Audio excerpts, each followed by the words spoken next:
vamos a cerrar este bloque de 3 ponencias ahora sí con Francisco Dieguez. Vamos a hablar de un tema clave, ¿no?, en el futuro del sector, que es cómo medir el impacto real de lo que proyectamos y construimos. Francisco Dieguez, es el director general del ITEC, el Instituto de Tecnología de la Construcción de Cataluña, y una entidad de referencia en la definición de herramientas y criterios técnicos para una edificación más sostenible, sin ninguna duda. Y en su ponencia pues, nos hablará un poco del cálculo del consumo energético, de la huella de CO2 y probablemente otros aspectos. Adelante, Francisco. Gracias. Gracias.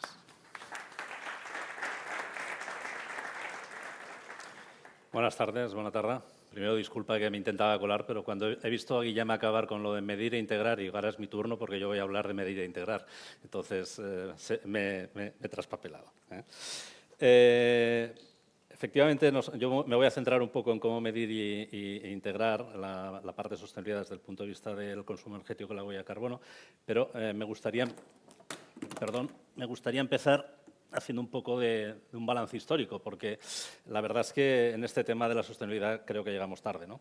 Ya en el año 1972, un libro escrito por Donella Meadows y Denos Meadows hablaba, y encargado por el Club de Roma, hablaba de los límites de crecimiento y hablaba del problema que había en que estábamos consumiendo una cantidad de recursos que el futuro y las próximas generaciones no se podían permitir.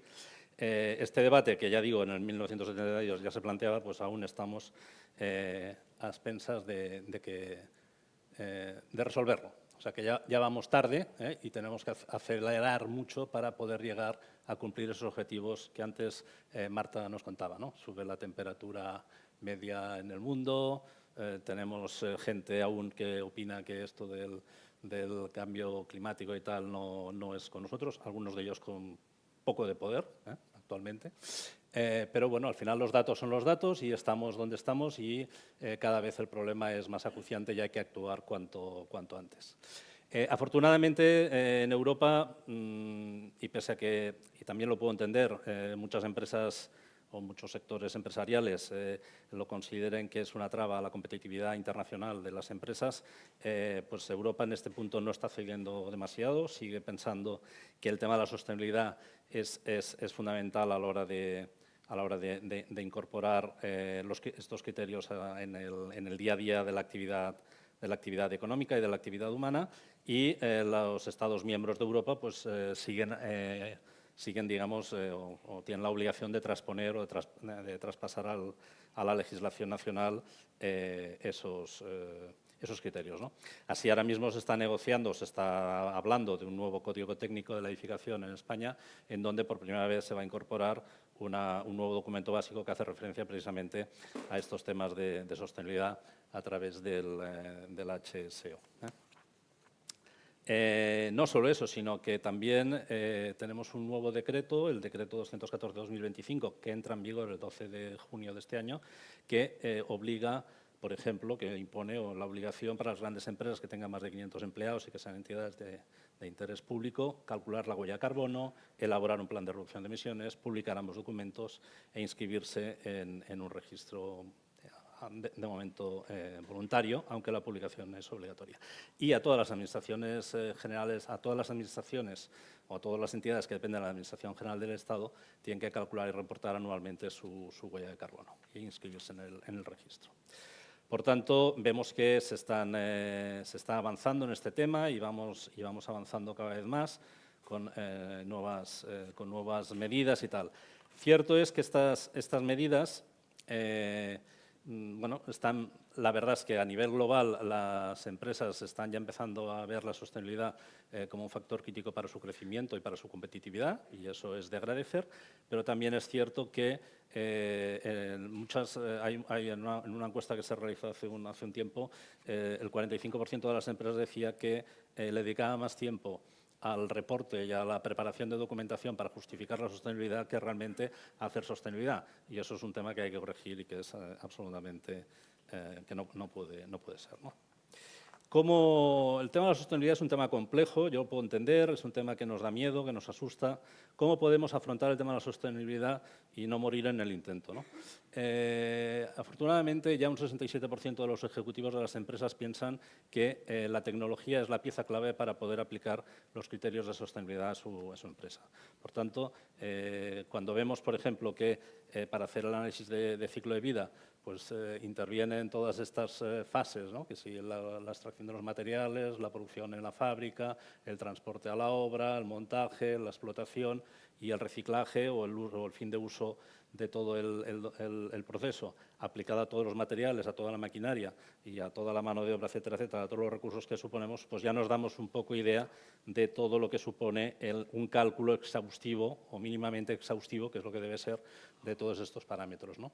De hecho, yo les voy a hablar de la energía, porque bueno, el título que le hemos puesto a esta ponencia, de la energía, del consumo de energía y de la huella de carbono. Pero, como ven, son solo dos de los aspectos que hay que tener en cuenta a la hora de hacer un análisis de ciclo de vida completo, porque también habría que entrar en los temas de eutrofización, reducción de la capa de ozono, acidificación, consumo de materias primas, potencial de formación de oxidantes fotoquímicos, etcétera. Con lo cual, y todo ello en todas las fases del ciclo de vida, que son 15 fases del ciclo de vida. O sea, si empezamos a contar parámetros, fases y tal, al final esto se nos convierte en un puzzle que sin digitalización sería absolutamente inviable.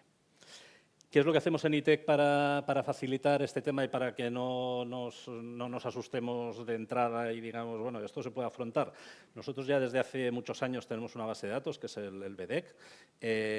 Ya en el año 2004, cuando esto de las emisiones de CO2 aún era poco frecuente hablar, empezamos a introducir datos de emisiones de CO2 en alguna de nuestras partidas.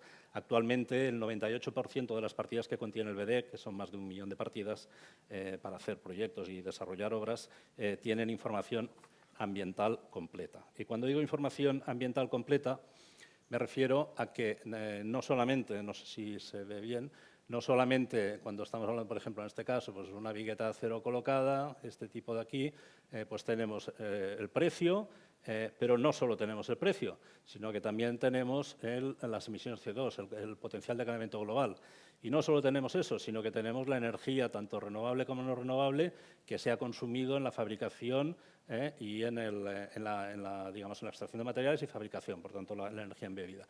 Y no solo eso, sino que además tenemos también el consumo de agua que también se ha generado en todo ese proceso. Y seguiría, o sea, el proceso es muy largo, hay muchos otros procesos que también estarían incluidos. No los quiero marear porque pero aquí tienen todos los que incluimos en nuestra base de datos, agotamiento de la capa de ozono, acidificación, formación de ozono fotoquímico, eutrofización terrestre de agua dulce y de agua marina, exotoxicidad del agua dulce, y más, y más.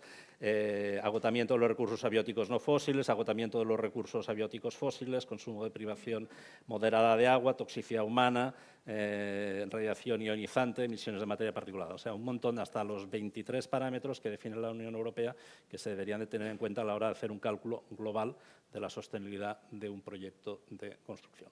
Pues nosotros todo eso ya lo tenemos incorporado en nuestra base de datos.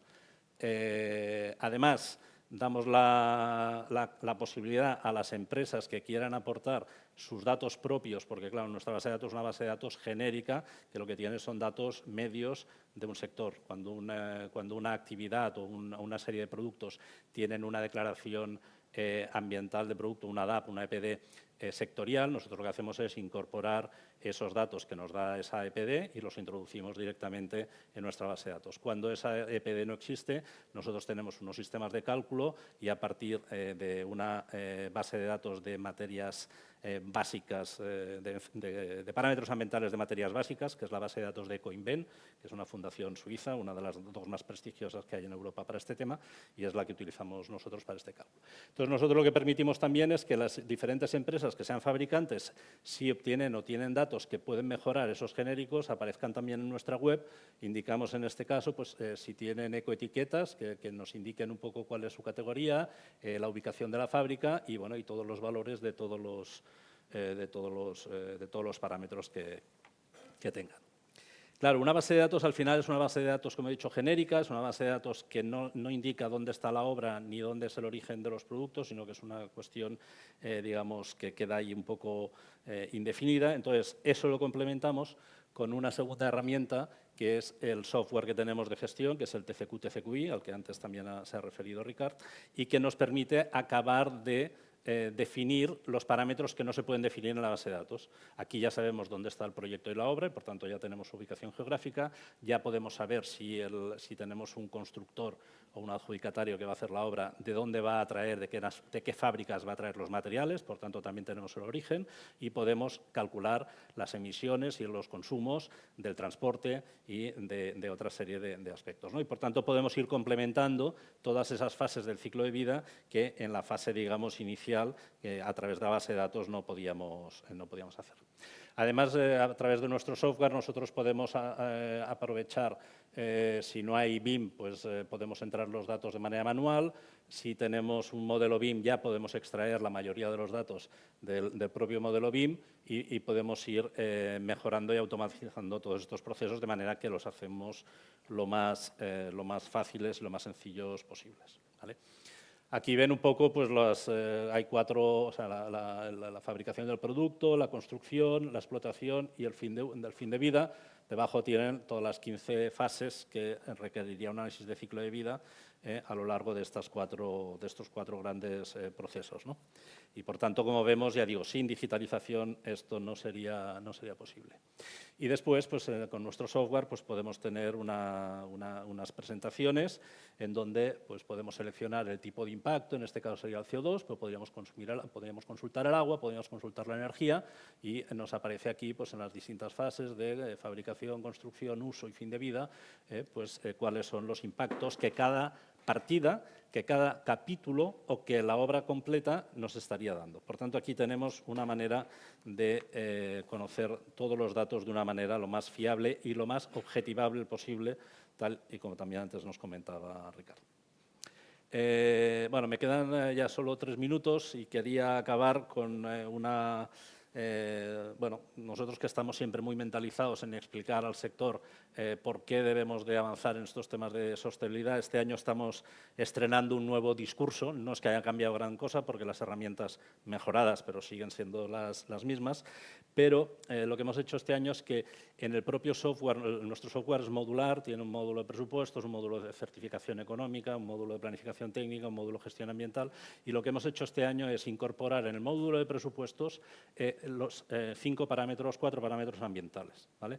Y estamos hablando de que lo que podemos hacer nosotros con este software y esta base de datos es lo que se haría, por ejemplo, en una subasta donde cuando se subasta un cuadro pues hay 5 divisas, ¿no? Pues nosotros vamos a hablar ahora del presupuesto en 5 divisas. Vamos a hablar de presupuesto. El presupuesto lo podemos calcular en 5 divisas diferentes, de una manera objetiva, sin hacer más trabajo. Con el mismo trabajo de hacer un presupuesto económico, nosotros podemos hacer un presupuesto en toneladas de carbono, un presupuesto en metros cúbicos de agua, un presupuesto en megajoules de energía embebida y un presupuesto en toneladas de residuos. Y todo eso lo hacemos con el trabajo de hacer el proyecto con la base de datos y con el software nuestro. No necesitamos ningún trabajo adicional, ¿vale? Entonces, aquí es una manera que creemos que es un discurso muy potente y que debería de animar a los promotores públicos o privados a poder establecer en los pliegos de condiciones unas condiciones objetivables, no económicas, para que haya esa licitación. Y aquí a veces me llama la atención algunas administraciones públicas o algunos promotores, cuando les explicamos estos temas, me dicen, ya, pero es que la sostenibilidad es tan compleja que yo no puedo, de alguna manera, claro, yo no puedo usar esos criterios para adjudicar, porque después, ¿cómo voy a hacer el seguimiento de la obra y cómo voy? Bueno, antes Guillem nos ha explicado qué se puede hacer. Pero además de eso, a mí me hace gracia que se digan estas cosas cuando realmente, tal y como ha dicho antes también Ricard, resulta que tú, si hablas del tema presupuesto en euros, es decir, el económico, se licitan 10, se adjudican 9, se liquidan 11. Y nadie te dice que te has equivocado en la adjudicación porque lo has adjudicado a uno que al final lo ha hecho por 11 y no por 10. ¿vale? Por tanto, la misma situación que tenemos con los euros, los podemos tener con las emisiones de CO2 y los podemos tener con otro parámetro. Hoy en día es suficientemente objetivable como para aplicar a cualquier obra estos criterios, y yo creo que es una oportunidad que tenemos, que no podemos perder y que debemos de avanzar en este sentido, que ya llevamos muchos años de retraso. Bueno, y me queda un minuto, pero yo lo dejo aquí, así ahora tenemos más tiempo para la mesa redonda. Bueno, aquí tienen un QR por si alguien quiere descargarse más información de la base de datos y del software que tenemos a su disposición. Muchas gracias.